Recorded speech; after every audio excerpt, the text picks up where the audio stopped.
Um, well, I see the flickering, the mic auxiliary Okay, that's good. Yeah. flickering, and I had some new information. There is a live counter, and the counter is running. Okay, beautiful. So now you have to go back to YouTube to that page where we left off with live stream.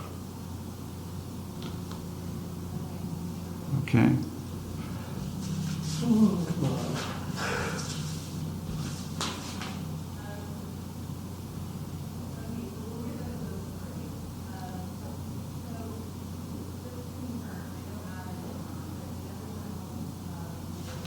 I'm not sure where it is at this point.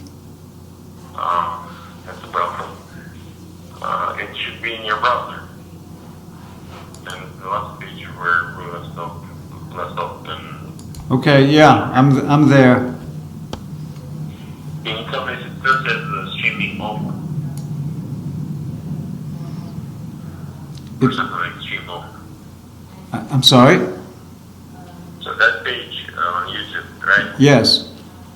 Earlier it said something like stream over or live streaming over. Does it still say the same right now? It says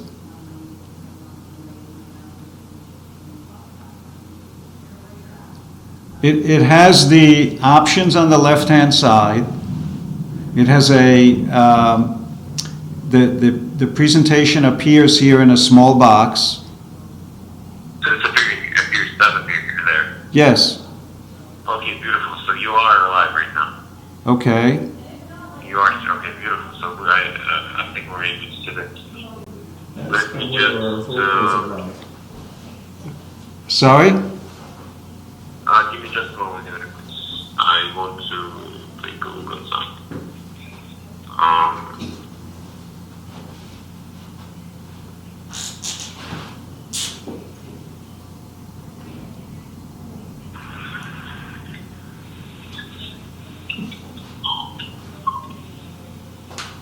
Ask them whether vocals are live.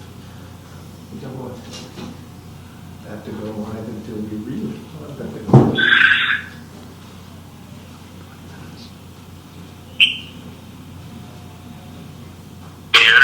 Yeah.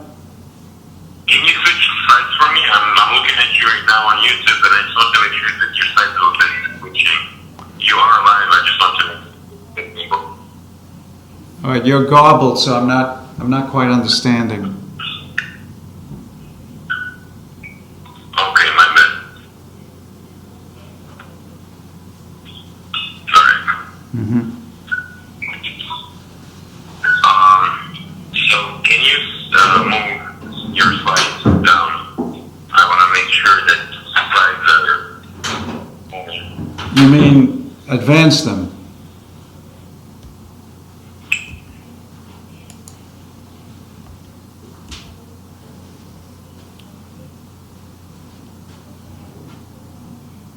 Yes, that's right. So how do I advance them from this spot? You have to go back to the PowerPoint and advance them as you would do it in PowerPoint. I see, like now. Yeah. Can you see whether they're advancing?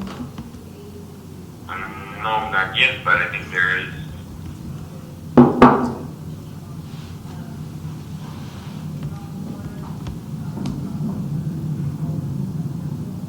So now I'm on slide 3 on the PowerPoint presentation.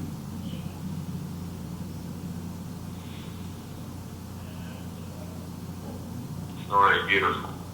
Just a second.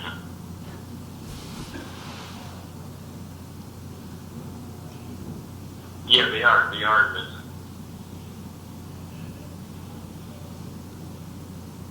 All the lights just sort of oops, All right. It works fine. I was able to hear you, and the types are then. There is a short lag between the stream and you, but it's like 5 to 7 seconds. Okay. All right. So you are live right now, and everything works fine. I'm just going to finalize all the emails, and I'm gonna send them out like right now within 10 minutes or so, and people will start getting the invitation Okay. to this stream. And once I'll send everything out, which will be like within 10 to 15 minutes, I'm gonna give you a call just to confirm it, and that's in about 15 minutes. So exactly around here. Okay, well, go ahead. Are they going to be able to input questions or not? Well, once again, through live chat, there is an option for a live chat. The only thing I have to show this to you, show you how to get there, right?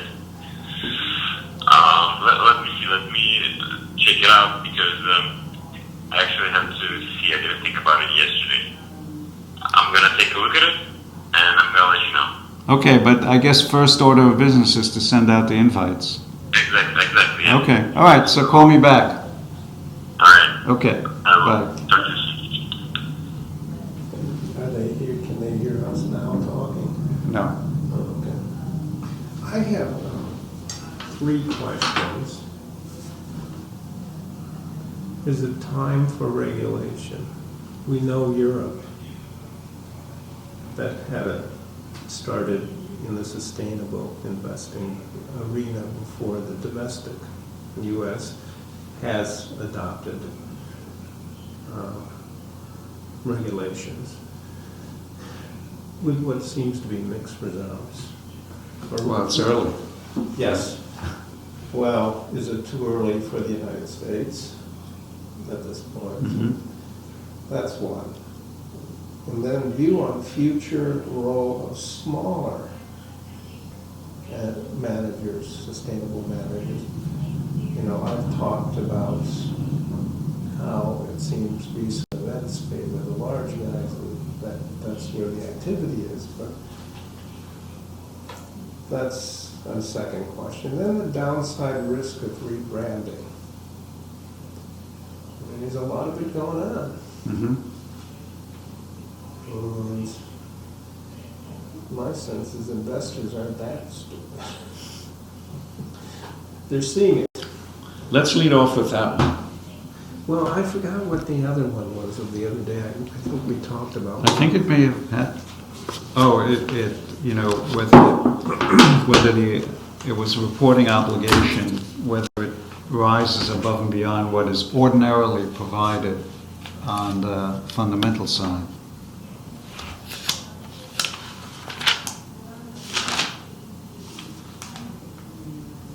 I think you could talk a long time on rebranding.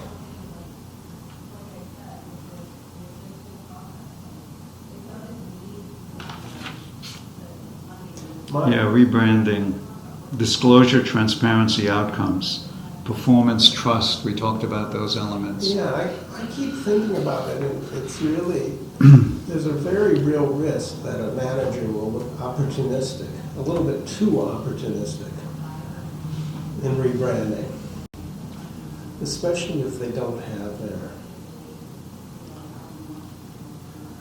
their ducks in a row in terms of how to manage. Do you want to start to speak to the rebranding risk? I think that should be first of all, I don't know whether we're going to be able to actually elicit questions at this point. Well, we got some. So maybe that should be the lead off, and we can both pipe in on it. Yeah. Maybe the way to do it is, look, here's a question, Henry, do you want to tackle this, or should I? You know. And you take the lead then. Well, and whatever. then I'll. Yeah. Okay. I spent an hour and a half with this guy yesterday, and we had to scrap.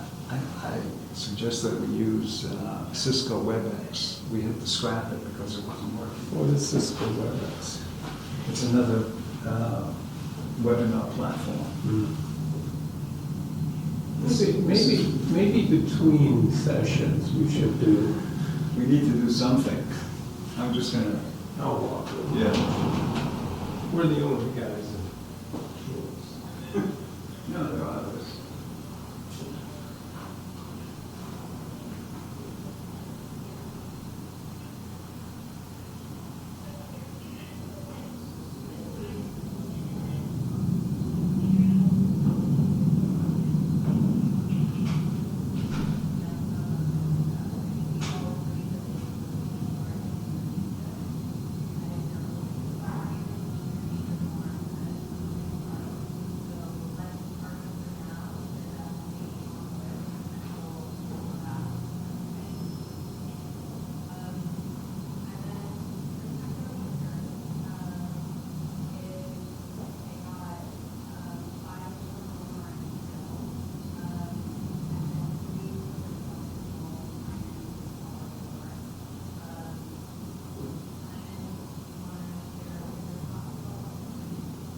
I think there's a fair amount of all the WeWork people out in the Hamptons somewhere.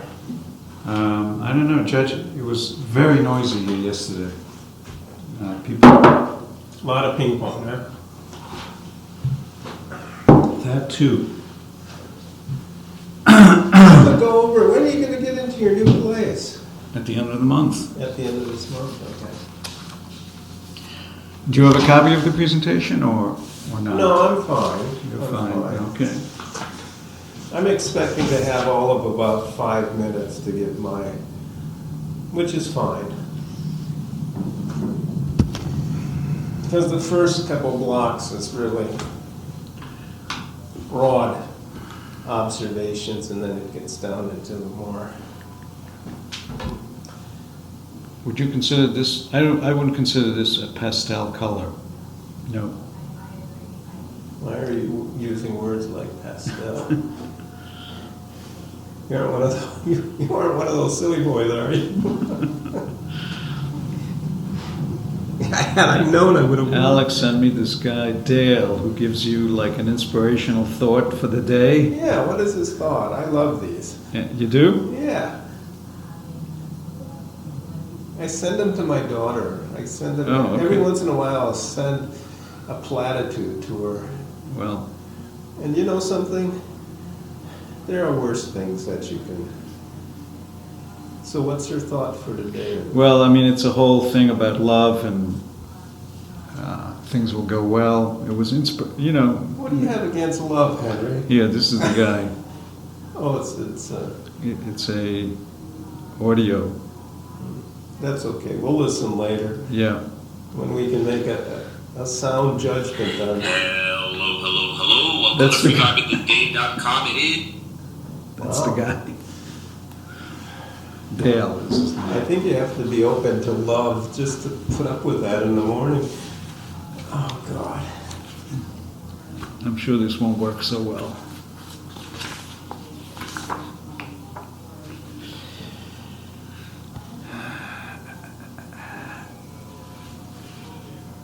So I guess you got in okay? Yeah, it was packed. The train was absolutely packed. And it's interesting because there's a lot of people who've stayed a few days and they have these very large suitcases. Mm-hmm. And I walked into the car and there might have been only, in the entire section that I was, maybe a half a dozen seats that were vacant and available. And here, right in the middle, somebody had taken their 2 large bags and taken up 2 of these seats. And I said, okay. At first I said to the conductor, maybe, it's getting packed. And people sitting on the floor in the hall, all the way up. I mean, not just 1 or 2, but all the cars. Uh-huh. And somebody clearly had put their bags there and were sitting in their own seats, and they were just completely oblivious to I'm going to be kind and say the inconvenience they were imposing on others. If I wasn't so kind, the suffering they were causing others by having their bags there. But they, all the way in. And towards the end, well, I spoke to the conductor and he said, I can't do anything about it. He said, I spoke to him there, you know, I said to him, what kind of people are these? What are these people, you know? I mean, it wasn't subtle in terms of how many people were on the train. Mm-hmm. So in the end, I gave my seat to an elderly woman who was... Cassini? Really? Yeah. Alright. So about the lecture. Are you in YouTube right now? No, right now I've got the presentation open. Okay, can you go back to YouTube? Yeah. To the Yep. page Yep. of the stream. Yep, I'm there. Okay. And you still see the presentation? I do. Okay, beautiful. So to the right side of your screen, of this page, there should be a box that says live stream checklist. It's highlighted in red. Live stream. Live streaming checklist. It's just to the right of the presentation. I have a live stream checklist. Live stream checklist. Yes, I'm sorry, I see it. Alright. And if you scroll just a little bit down, you actually don't have to scroll, just move your mouse down. There should be a box that says top chat.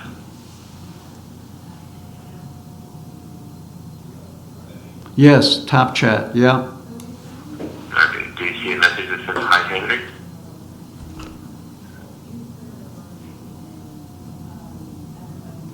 Okay, so I have this window that is sort of obscuring the view. It says new hold potentially inappropriate messages for review. I can just click not now and I guess it'll disappear.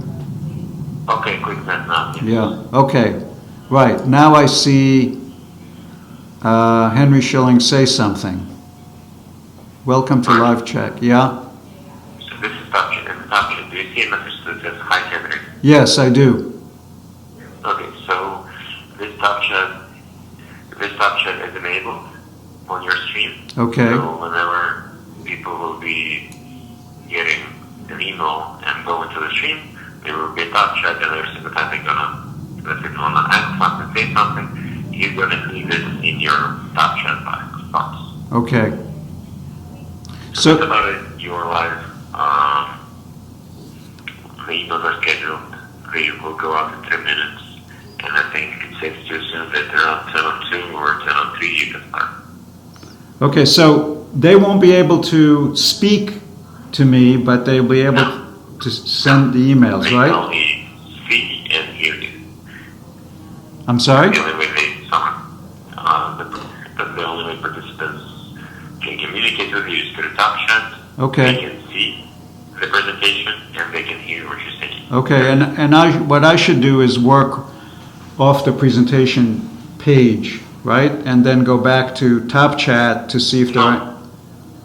Yeah, pretty much. So we don't need to switch slides. You can just go back to the presentation and then Yeah, okay. switch slides if you would do. Okay, and you then think, go back to YouTube and see the top chat. and you think we can start at like 9:02 or something? 10:02. Sorry, 10:02. 10:02, yeah, that's right. Will we know how many are participating? Yep.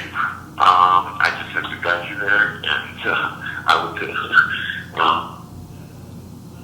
love to avoid that, but we can try. You have to go to an actual stream page. I can email you the stream page, and it actually says how many people are watching right now. Or I can email you whenever you want to email me, and I can send you a number. Why don't you send me a number at like 9:02, and then I'll just start the presentation. Yeah. Okay, sure. Okay. Okay, sure. All right, thank you. Yeah, sure. And All right, yeah. you sure you can hear me through the computer though? What is that? You can I mean, right now I'm talking to you on the phone. You sure that I can be heard on, via the laptop?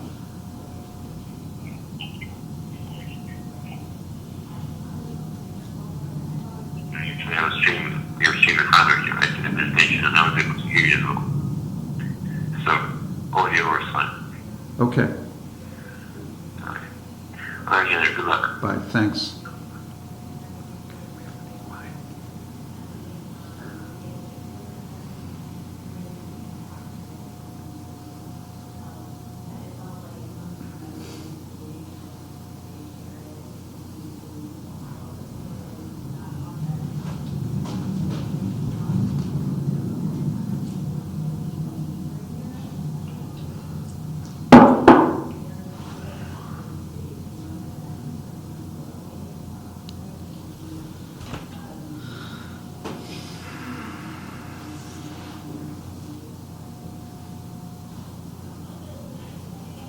So start at 10:02. I got it.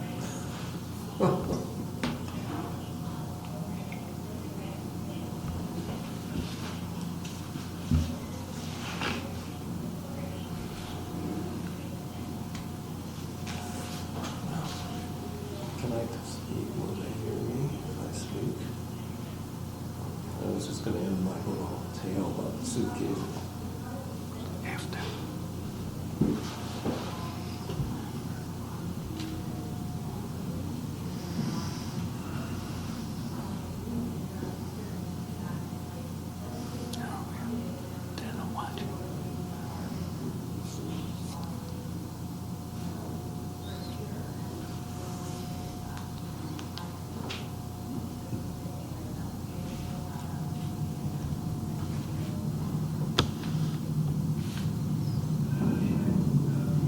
There's the speaker.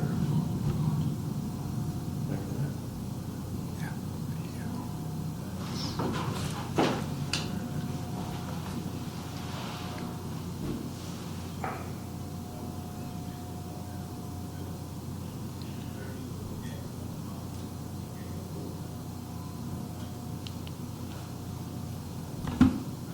Good morning, everyone. We're just going to wait for another 1 minute before we get started, just to give other people a chance to join the webinar.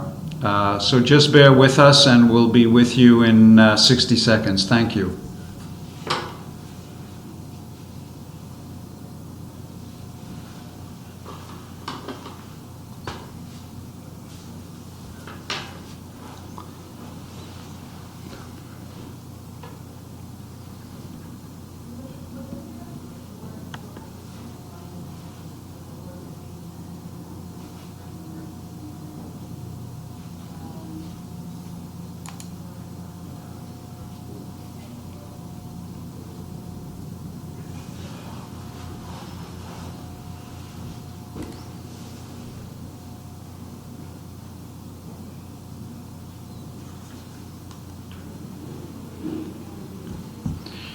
Okay, so good morning, everyone, and welcome to our Sustainable Investing webinar. My name is Henry Shilling, and I'm joined here by Steve Shepke. Together, we intend to review recent sustainable investing trends in mutual funds and ETFs, and share with you a few observations regarding sustainable fund developments. So we're keeping this webinar session to 45 minutes. Steve and I will try to spend about 30 to 35 minutes on our formal remarks. And then at the conclusion of our presentations, we'll take any questions that you may have. You'll be able to submit those via the top chat function of the YouTube webinar platform. And hopefully we'll be able to retrieve these. So I want to thank you all for joining us on this fourth in our series of webinars. And I want to once again acknowledge all my LinkedIn friends and contacts. And thank you for your support and kind notes. Very much appreciated. So Steve and I are with Sustainable Research and Analysis, an organization created to offer independent, objective research analysis as well as portfolio implementation strategies, consulting, education, and training services focused exclusively on the sustainable investing space. And just before I begin with the remarks around the individual slides, I just want to clarify 2 points. That one is that our observations regarding sustainable investing trends are filtered through the prism of mutual funds and ETFs that are largely offered in the US. And secondly, when we refer to sustainable investing, we use sustainable investing as an umbrella term to capture at least 5 broad sustainable investing strategies. And I think most practitioners agree that these encompass values-based investing, negative screening and exclusionary practices, thematic and impact investing, ESG integration, and then lastly, shareholder bond engagement and proxy voters. And we're not going to spend any time defining these terms, but on our website, www.sustainableinvest.com, there are quite a few articles that deal with the subject of what these terms mean. So today what we were intending to do, and this is on slide 2, is cover these 3 agenda items. And if I actually had to summarize what are the recent sustainable trends and developments, what I would say is the following. First, assets have expanded dramatically and could reach $1 trillion early next year, assuming a linear extrapolation of what we've seen over the last year and a half. And much of the growth has been due to fund rebrandings. ESG integration approaches dominate the sustainable investing segment. Institutional investors make up more than 50% of the investor base. Index funds are underrepresented.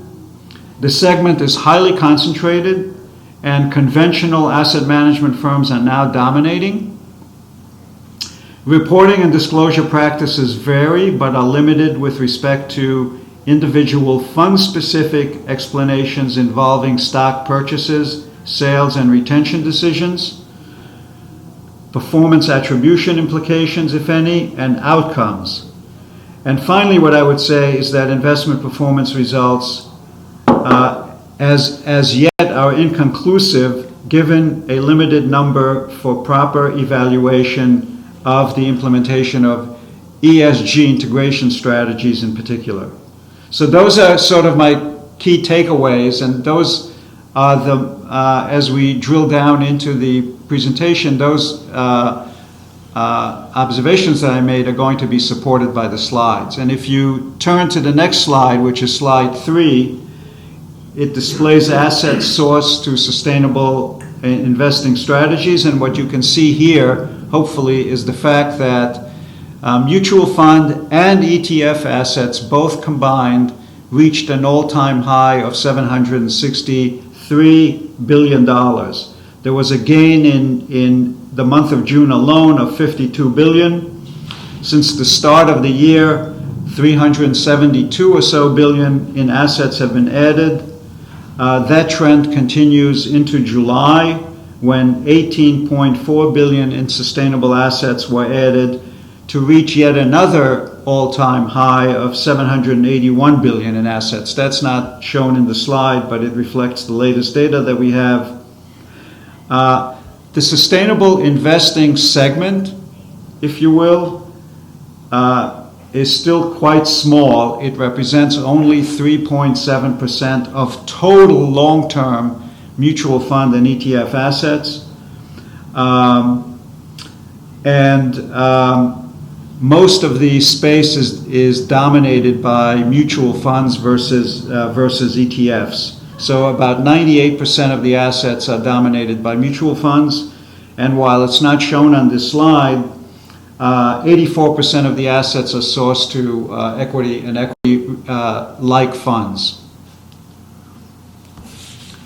Now, if you go on to slide 4, This slide dimensions the elements that have been contributing to the growth in sustainable assets under management. There are basically three components.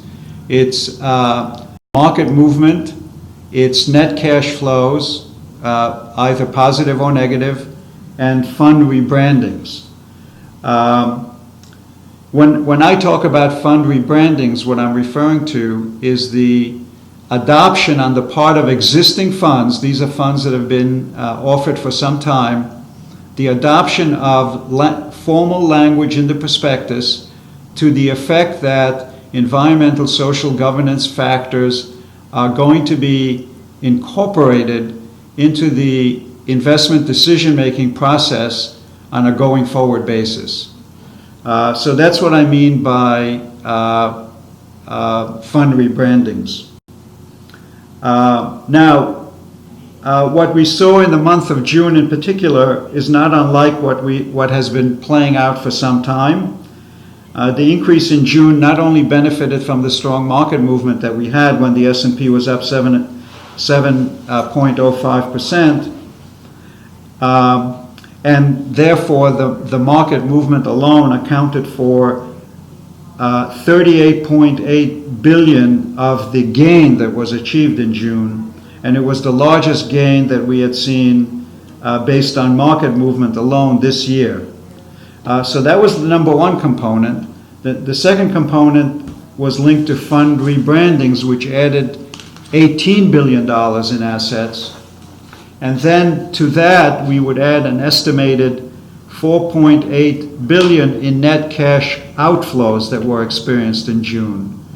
Now, by way of just juxtaposition or comparison, the mutual fund, long-term mutual fund assets, mutual funds and ETFs saw an inflow of 204.7 billion, which also comprised of an outflow of 27 billion in mutual fund assets and an inflow into ETFs.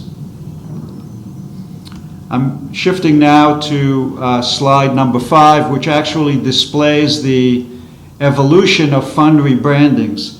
And what you can see on this slide is that rebrandings reached a peak in March when 64 funds rebranded and added $131.4 billion into this particular segment. In June alone, we saw 4 new firms coming into the space with rebranded funds. One included Penza Investment Management. It was an entirely new fund firm coming into the space. But 3 other firms just added to their roster of existing sustainable investing funds, and those firms included GMO, JP Morgan, and Mainstay, which is a unit of New York Life. I'm shifting now to slide 6, and what I would say, slide 6 displays the new fund launchings just in June of 2019. So new funds in June and actually for almost the entire year 2019 make up a small component of net new flows. But it's instructive to focus on new funds just for a minute because I think not only does it display the nature and type of companies that are coming into this space, but it also identifies the sustainable investing strategies that these particular firms and funds have adopted. And what I was intending to show with this slide is that ESG integration practices dominate. That said, there are 2 that, at least in June, that also have adopted strictly a negative, not strictly, but a negative screening approach combined with ESG integration and shareholder engagement. And then the last fund on this slide, X-Trackers S&P 500, employs negative screening and ESG integration combined.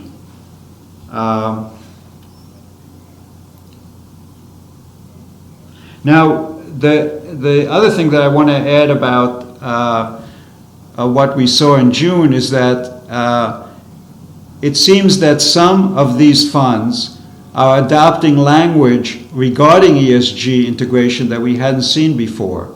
Whereas previously, funds have referenced in their prospectuses language to the effect that ESG integration will be accounted for. At least 3 fund companies, and these are Aegon, New York Life, Mainstay, and Virtus, include language to the effect that they may integrate ESG. This approach seems designed to qualify these funds as sustainable investment funds, but seems to be inconsistent in that they may not be held to any particular kind of sustainable performance standard, and as such, in our view, likely to produce shareholder disillusionment and potentially expose management firms to some reputational risk in the future.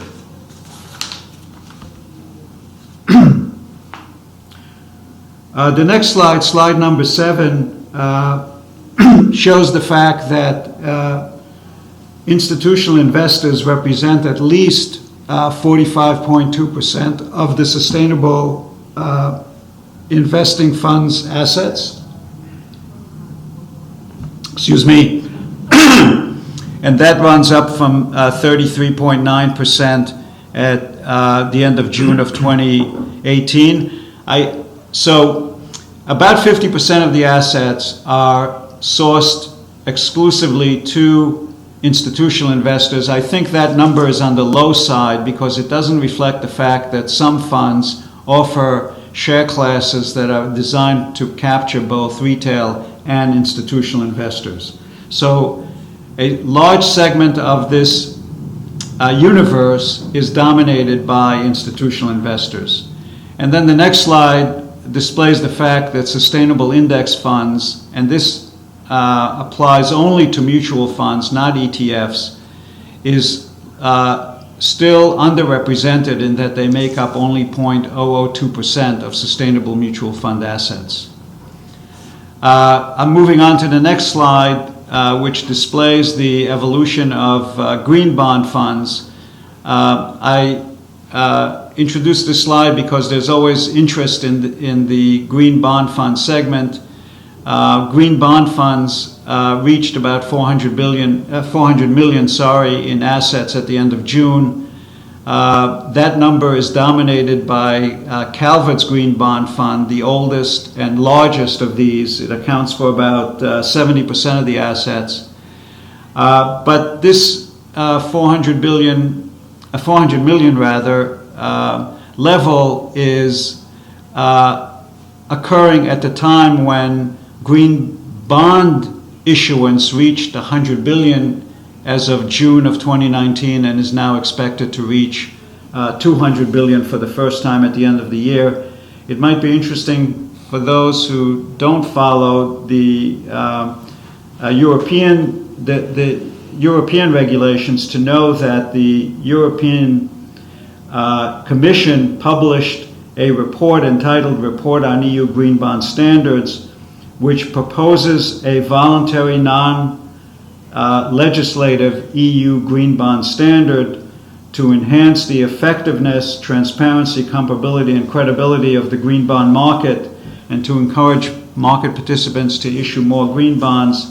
We don't have time to go into the details, but it appears to us that the EU proposal, if implemented, seems likely to increase the cost of issuance of green bonds and potentially raise the bar for European firms as well as US firms issuing in Europe.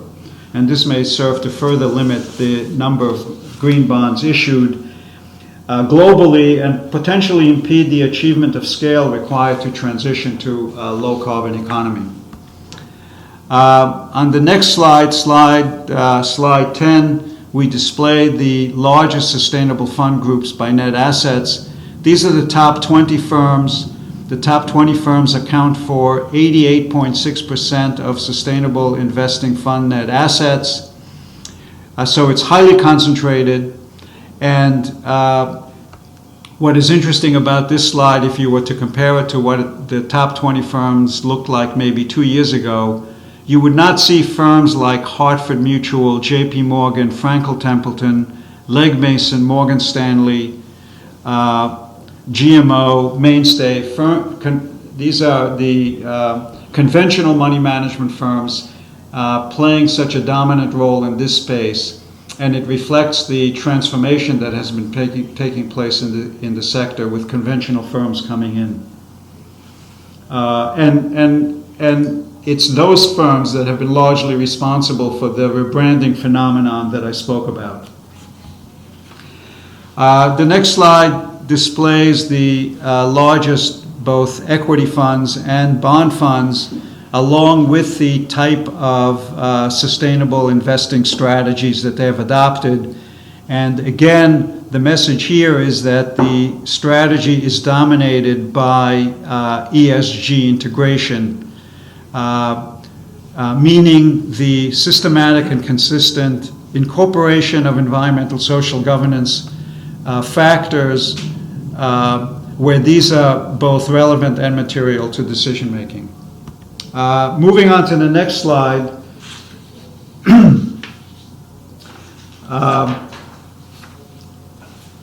The next slide is actually taken from a report that we published and that's available on our website, and it's focused on the growth and development of the alternative funds category of sustainable funds. About 10 funds, and it's a small segment, 9 to 10 billion in assets under management. But the disclosure practices that are evident when you look at the universe of this category can be extrapolated to all, to the entire segment. So most of these firms have explicit, what I mean to say is all of these firms have adopted explicit language that appears in their prospectus that defines what they mean by their sustainable investment strategy. So the prospectus disclosure is clear, even though it's limited. When you go beyond the prospectus disclosure, all but one of these fund companies offer extensive descriptive materials on their website about what sustainable investing strategy means and how they implement the strategy across the entire platform. But what you don't see, and this is largely consistent, as I said, for these funds and beyond these funds, is any references in annual and semi-annual reports as to the extent to which the sustainable investing strategy is applied to specific investment decisions. That is to say, what stocks they buy, sell, and hold, and why. What, if any, impact those decisions have had on performance, and what outcomes, if any, investors have realized as a consequence of investing in those funds that employ the particular strategies that the managers have laid out.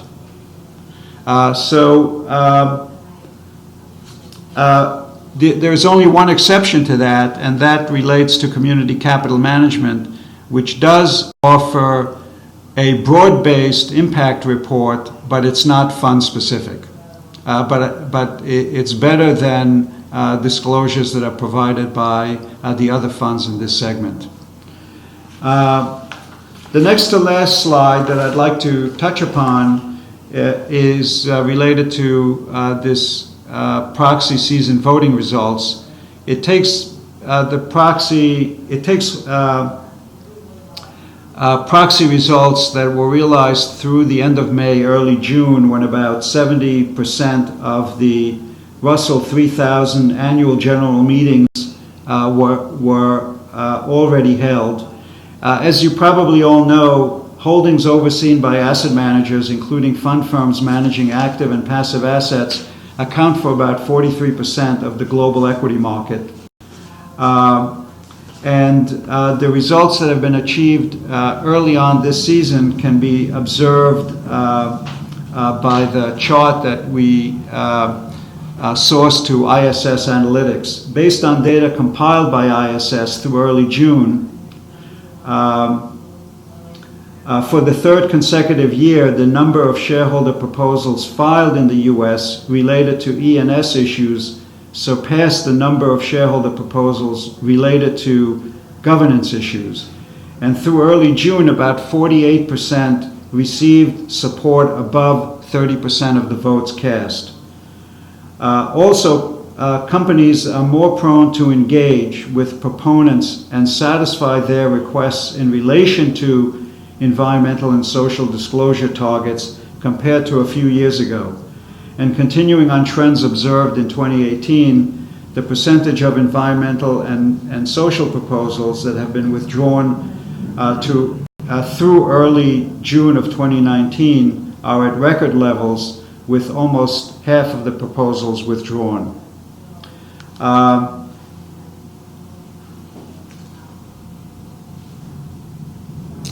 Moving on to slide 14, we at Sustainable Research and Analysis had created two indices. Actually, a third one was introduced this past month.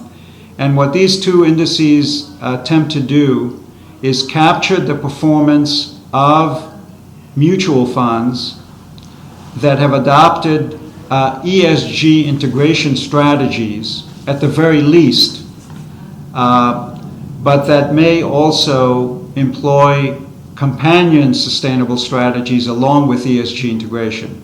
So the largest funds in the large cap equity sector, the largest funds in the bond fund sector, and most recently the largest funds in the foreign sector that have adopted ESG integration are tracked on a monthly basis, and over the last 12 months, the sustained equity, and we call these the sustained large cap equity fund index and the sustained bond fund index.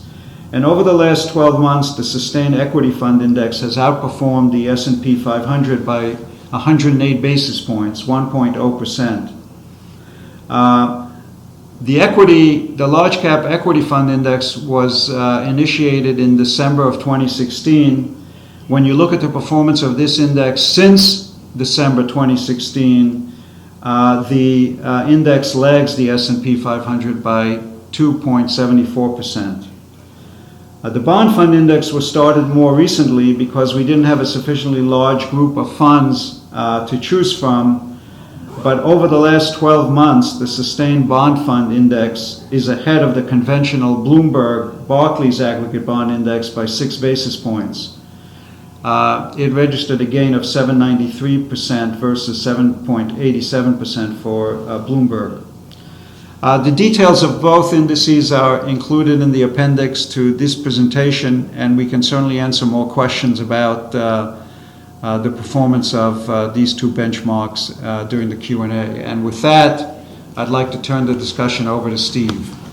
Well, good morning, everyone, and thank you for dialing into us. Much of what I wanted to say, at least initially, is covered in what not only what Henry said, but we will be issuing a short report which covers these comments.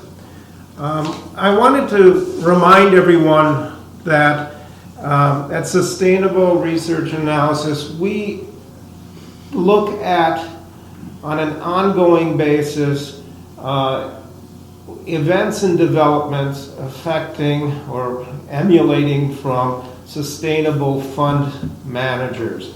And we do this not only for U.S. Managers, but we also look globally.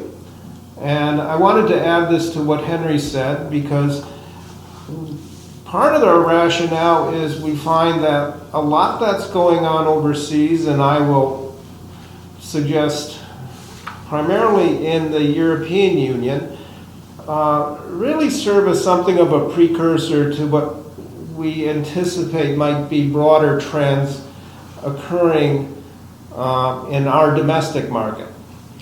But in any event, these events, whether they be domestic or non-US, are recorded and provided on our website. So you can take a look at those on an ongoing basis. Now, one of the things we do with this is we try to glean broader observations. And I think Henry touched on one that has come out from many of the events that, pardon me, that we've recorded in recent months, and that is that there are a fair number of the new sustainable fund offerings are coming from the largest U.S. Management companies. Now, this doesn't mean that the small guys aren't still at play, but there seems to be a very clear pattern. And I'm not going to take the next step to say there is a trend, but there certainly is a pattern. Excuse me. And this has a fair amount of implications that I'll get into in a moment for I think the competitive role and development of the market, the sustainable fund market domestically. The other event that I think needs to be mentioned is the availability and the introduction of new sustainable fund indices. And I'll make note of the newest, which is the S&P 500 ESG Index, which in my mind is significant primarily as a major contributor to enhancing the transparency and I'm going to use this with quotes around it, but the credibility of the sustainable investment fund marketplace. The second area that we've noticed in our review of events has been the increased activity of money management companies, fund managers, building their own internal proprietary sustainable ratings and scoring tools. This we've seen, even though some of the third-party providers of these sorts of company scores, sustainable scores, and ratings have expanded their offerings as well, their services. Why, the question is, why would a manager go through the effort of introducing its own tools when there are others out there that they can buy off the shelf? And I would suggest there are a number of reasons. Certainly one is that many managers are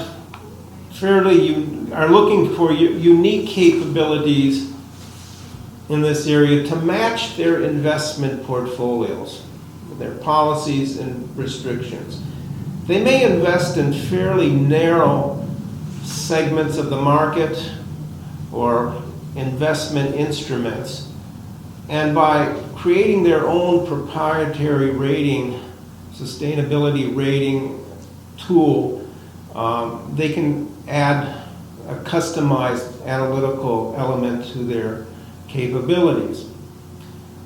I think a second area is that through this it adds insights and a level of confidence for portfolio management teams when making sustainable investment ratings and selection decisions. They know exactly what they're looking at.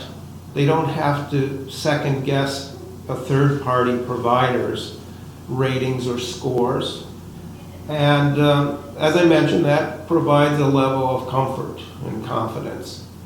And finally, I think there's an element that benefits their overall corporate visibility and image. By building these sorts of tools and utilizing them and building portfolios, they're saying to, I guess, the investing public, look, we're committed as a company to sustainable mission, and we're here to stay.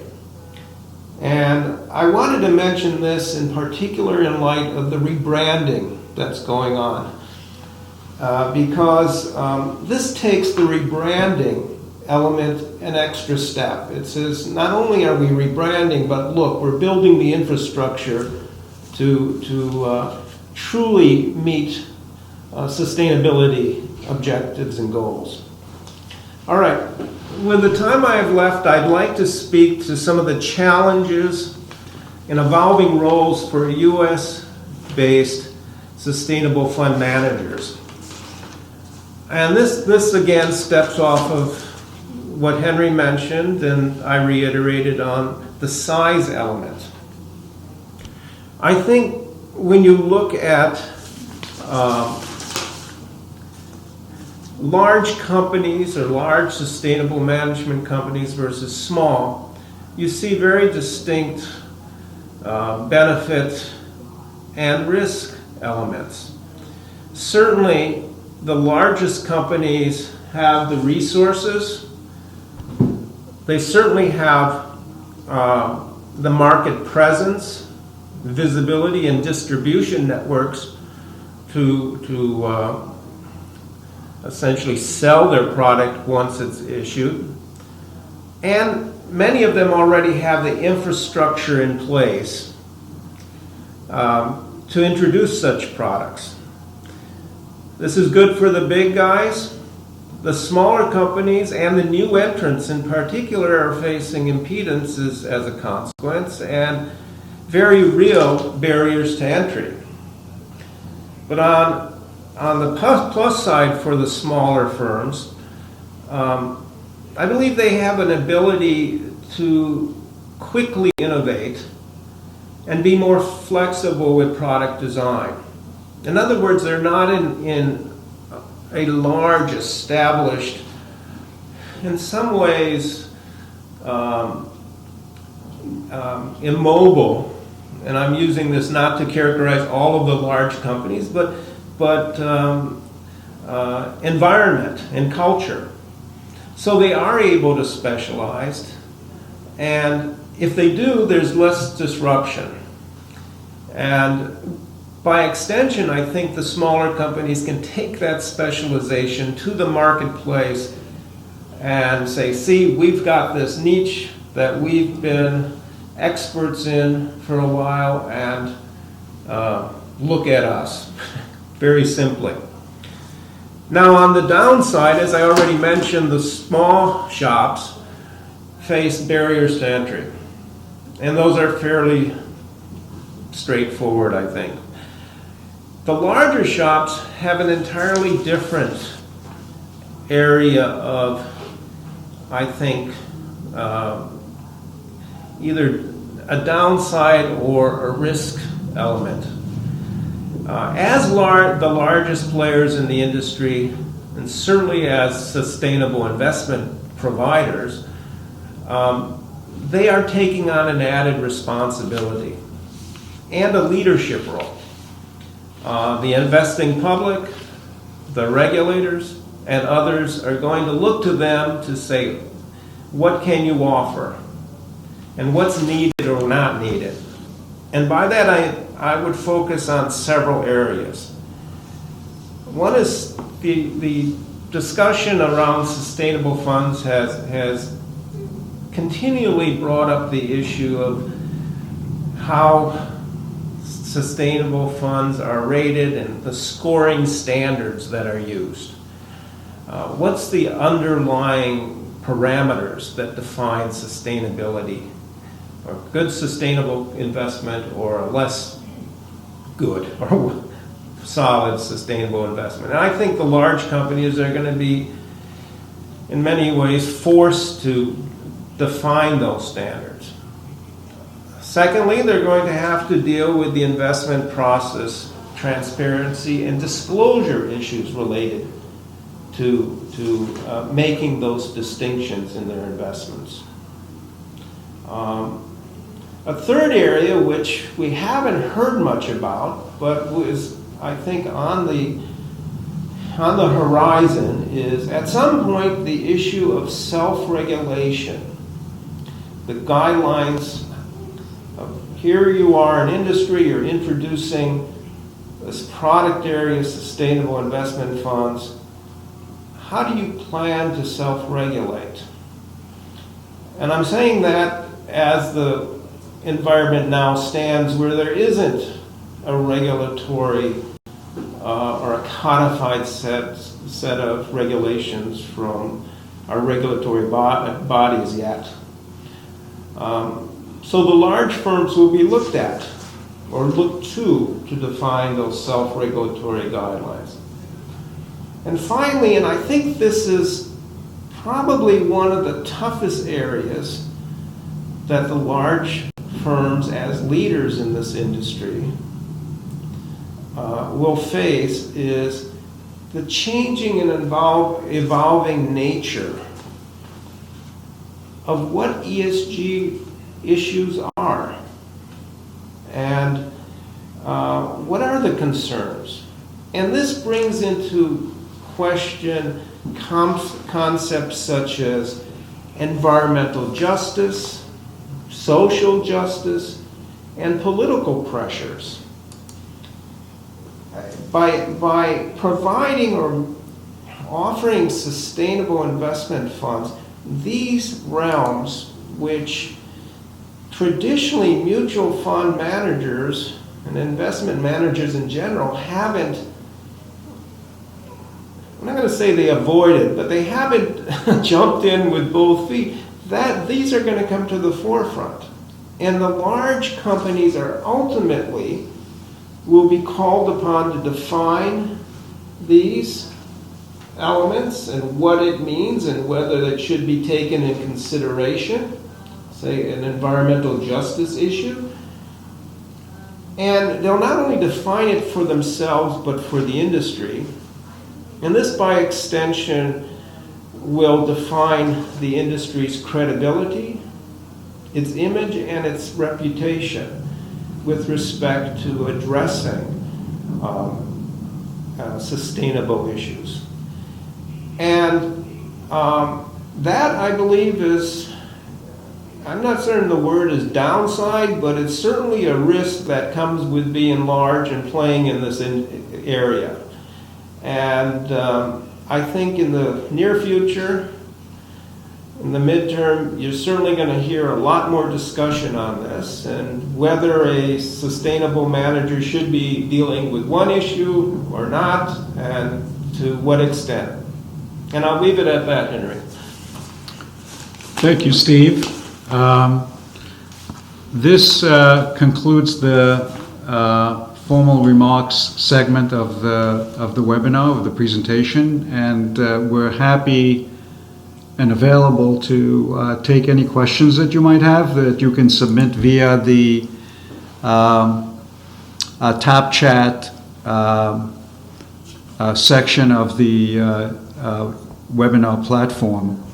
I know that we only have about 2 or 3 minutes until 10:45. I don't see any questions as yet, but I know that one question that has arisen in the course of our discussion is something that we can cover. All right. Well, the one question that really pops out, I think, from Henry's discussion of rebranding and repurposing activity is, what is the downside or risk of rebranding? And just to get our short discussion started, my view is that, and this is based on some recent opinion pieces I've read in the literature, is that many look at this, and this is many from not only in the industry but in the investor base, as a marketing activity, pure and simple. And I would suggest that there's an element of risk associated with viewing it simply as a marketing element.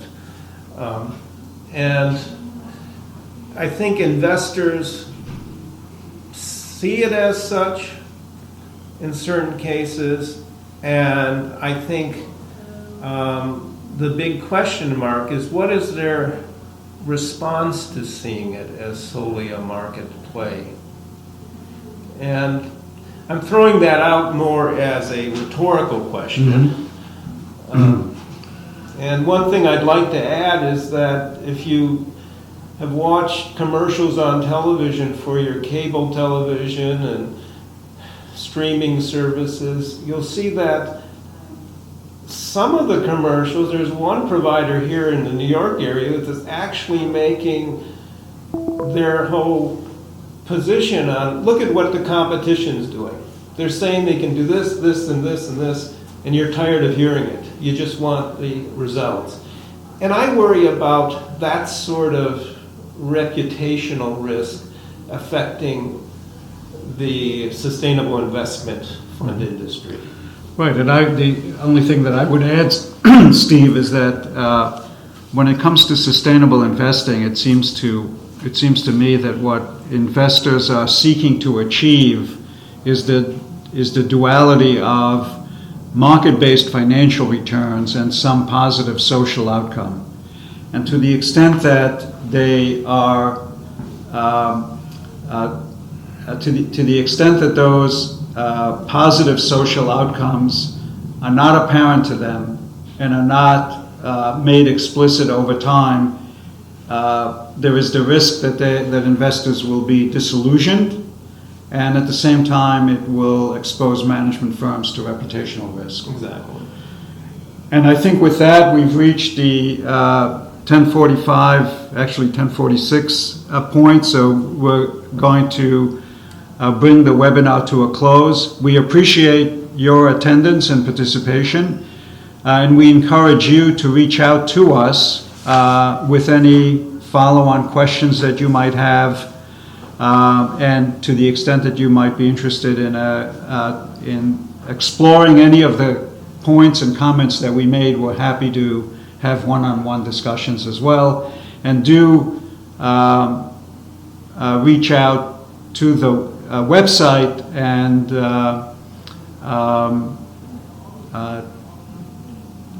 read up on any of the reports that we publish, including a summary of the comments that we made at this webinar. So thank you very much. Thank you. And we look forward to your participation next time. Bye-bye.